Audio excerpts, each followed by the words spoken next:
నమస్తే మేడం. నమస్తే అమ్మా. మీ అధిష్టానం ఏమనుకుంటున్నారు? ఎన్ని సీట్లు అడగాలనుకుంటున్నాను? అదంతా తర్వాత సంగతి గాని ఏమంటున్నారు కృపారాణి గారు? కృపారాణి గారా? మాకైతే 20 సీట్లు ఇచ్చేటట్టున్నారు. మీకైతే 10 సీట్లు అన్నారు కదా. ఈ సీట్ల సంగతి పక్కన పెట్టమ్మా. మీ పార్టీ అంటే మాకు అభిమానం. మీ రీల్స్ చూస్తూ ఉంటాం మేము. మీరు మాతో కలిసి ట్రావెల్ చేస్తే మీ పార్టీ భవిష్యత్తు బాగుంటుంది. కృపారాణి గారి సంగతి పక్కన పెట్టండి. మేడం, ఈ రాష్ట్ర రాజకీయాల గురించి మీకు తెలియదు. కృపారాణి గారితో మనం కలిసి పోటీ చేస్తేనే గెలుస్తాం.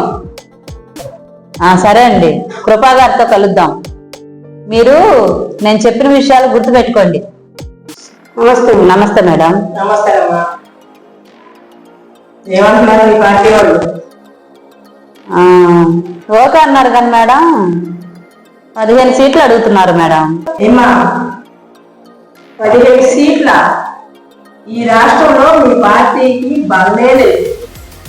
15 సీట్లు ఎలా అడుగుతున్నారు? ఏమ్మా ఈ రాష్ట్రంలో మా పార్టీకి బలం లేదా? అయితే మేము లేకుండా పోటీ చేయండి. చూడండి మేడం, మనం కలిసింది గొడవ పట్టడానికి కాదు, కలిసి పోటీ చేయడానికి. అధికార పక్షం చాలా బలంగా ఉంది, గుర్తుంచుకోండి. చూడమ్మా, ఈ రాష్ట్రంలో మా పార్టీకి బలం లేదని మేడం గారు అవమానిస్తున్నారు మమ్మల్ని. చూడమ్మా, మీ పార్టీని అవమానించారు కాదు, మీకు 15 సీట్లు ఇస్తే గెలుస్తారా? మీకు నమ్మకం ఉందా? ఎలా గెలవాలో మా పార్టీ చూసుకుంటుంది.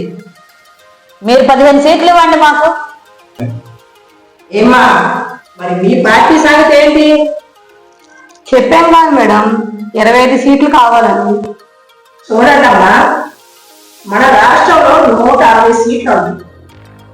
మా పార్టీ తరఫున మీరు 140 తీసుకుందాం అనుకున్నాం.